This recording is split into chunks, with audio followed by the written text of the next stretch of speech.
Jejum intermitente, um dos assuntos mais polêmicos na área de nutrição dos últimos tempos. E eu resolvi vir falar aqui com vocês sobre isso, depois de muitos pedidos de clientes.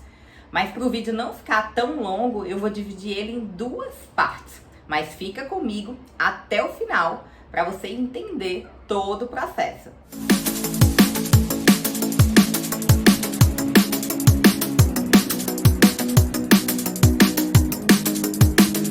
Oi gente, eu sou a Caiane Machado, nutricionista, especialista em emagrecimento, e nesse vídeo eu vou compartilhar aqui alguns fatos sobre o jejum intermitente. Mas para o vídeo não ficar tão longo, a gente vai dividir ele em duas partes. A primeira parte é a que vocês estão vendo aqui agora, né? E a segunda parte vai ser disponibilizada na próxima semana.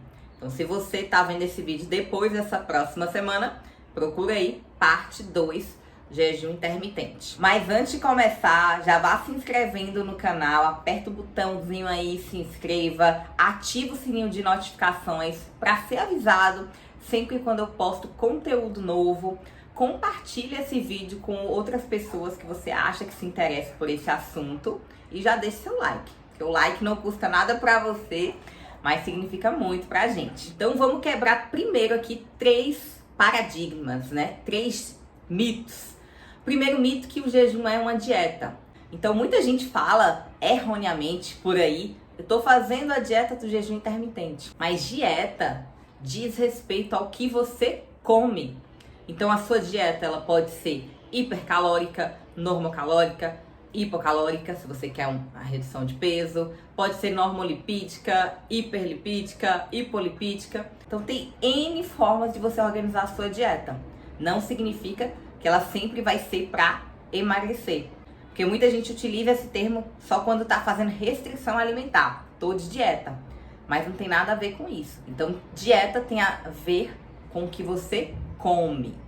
Jejum é o período que você não come, onde há uma janela sem alimentação. E existem vários protocolos que é aplicado. Tem protocolo que a pessoa fica 16 horas sem se alimentar e tem a janela de alimentação ali de 8 horas. Tem protocolos que fica 18 horas sem se alimentar, então a janela de 6 horas. E tem protocolo, esses são os 3 mais conhecidos, né? De 24 horas, que a pessoa pega um dia inteiro sem se alimentar, 1 a 2 vezes por semana, no máximo, sem se alimentar e se alimenta só no dia seguinte. O mais comum desses 3 é 16 por 8, ficar 16 horas sem comer e 8 horas se alimentando. E nessas 8 horas fazer ali de 2 a 3 refeições. Primeira coisa que eu falei, que o jejum não é uma dieta. É o intervalo que você fica sem se alimentar. Eu vou explicar mais pra frente os benefícios, que vai muito mais do que o emagrecimento. Mas eu quero que vocês entendam que ele também não é moda. Os nossos ancestrais, que não tinham o fácil acesso ao alimento que a gente tem hoje, a gente tá com fome, é só ir no supermercado, ir na lanchonete, pedir no iFood, no Uber Eats, que a comida chega até nós.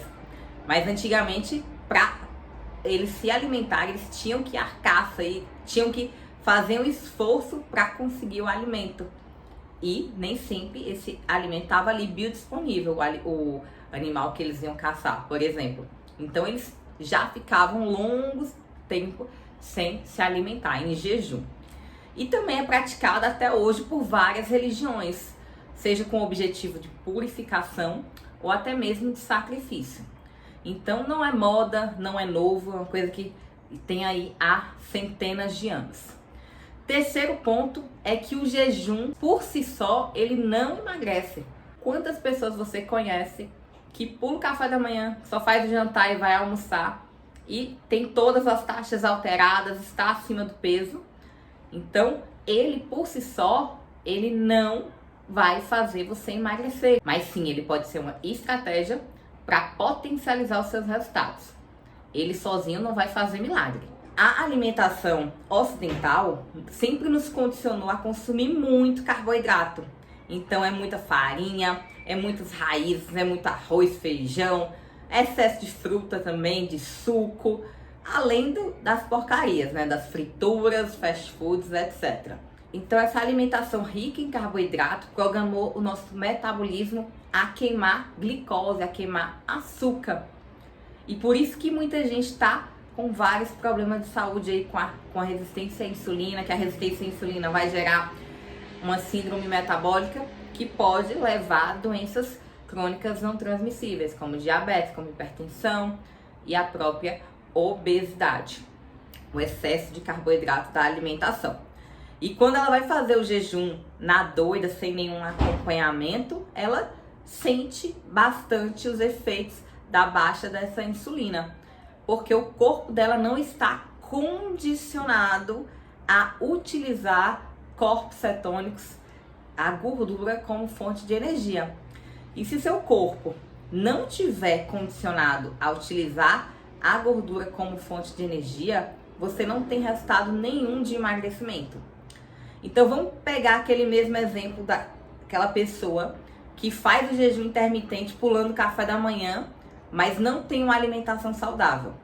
Por exemplo, ela jantou ali um belo prato de arroz, feijão, carne, com muito carboidrato, foi dormir, é uma pessoa sedentária, não acordou com fome, já acordou atrasado para o trabalho, tomou um cafezinho e só foi almoçar. Chegou no almoço, como a alimentação dela tá toda desequilibrada, ela chegou varada de fome e fez aquele belo prato de pedreiro, com muito carboidrato. E mesmo ela fazendo aquela janela de jejum intermitente, ela não perde peso.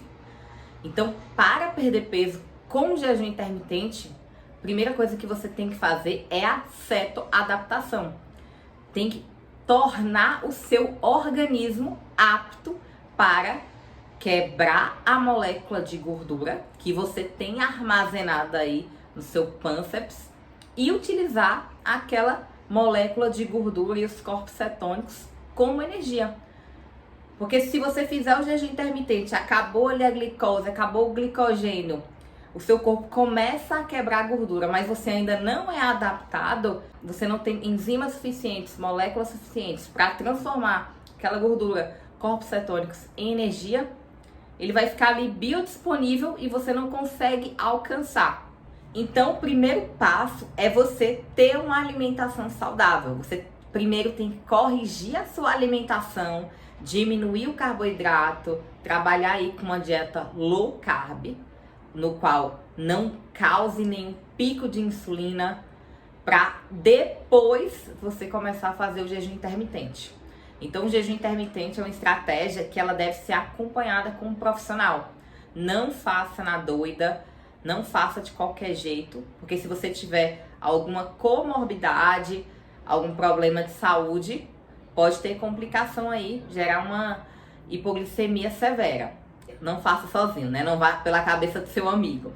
Tenha um acompanhamento. Se você quiser acompanhamento para isso, me segue lá no Instagram, @KaianeMachado, que eu posso estar te orientando. Então, primeiro ponto que eu falei, mudar os seus hábitos alimentares, diminuir a quantidade de carboidrato, e aí sim você pode fazer o jejum intermitente. Kaiane, posso fazer jejum intermitente todo dia? Se o seu intuito é emagrecer, não deve, gente, porque assim o nosso corpo ele se adapta muito fácil. E se você ficar todo dia pulando o café da manhã, todo dia com aquela restrição alimentar, ele vai entender que você está restringindo a alimentação. E com isso, ele vai reduzir o seu metabolismo, como eu falei no vídeo de como sair do efeito platô. Ele vai reduzir o seu metabolismo, ou seja, ele vai começar a segurar o pouco que você come em forma de gordura, para te proteger.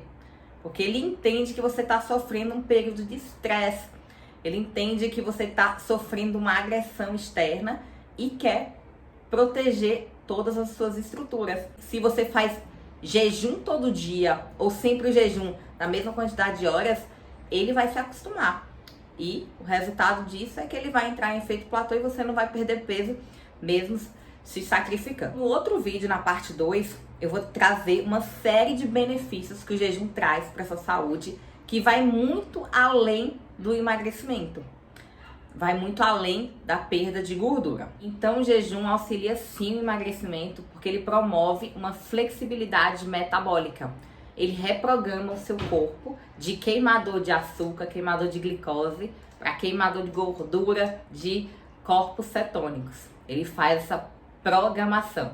Mas isso não vai acontecer na primeira semana, isso não vai acontecer no primeiro dia.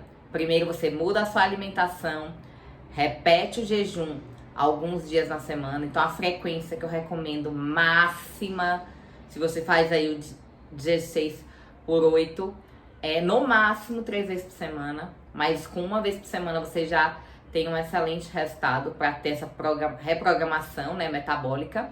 E com o passar do tempo vai ficando muito mais fácil. Porque a Caiane, de 10 anos atrás, quando falava que tinha que fazer exame de sangue e tinha que ficar 12 horas em jejum, eu comia que nem uma condenada antes, porque eu tinha medo de minha glicose baixar. Eu tinha hipoglicemia. E assim, me sentia extremamente fraca com 12 horas de jejum. Saía lá do exame de sangue e já ia para uma padaria comer pão. Era bem assim. Mas com o tempo, com o jejum intermitente, o que eu percebi? A primeira vez é sofrida.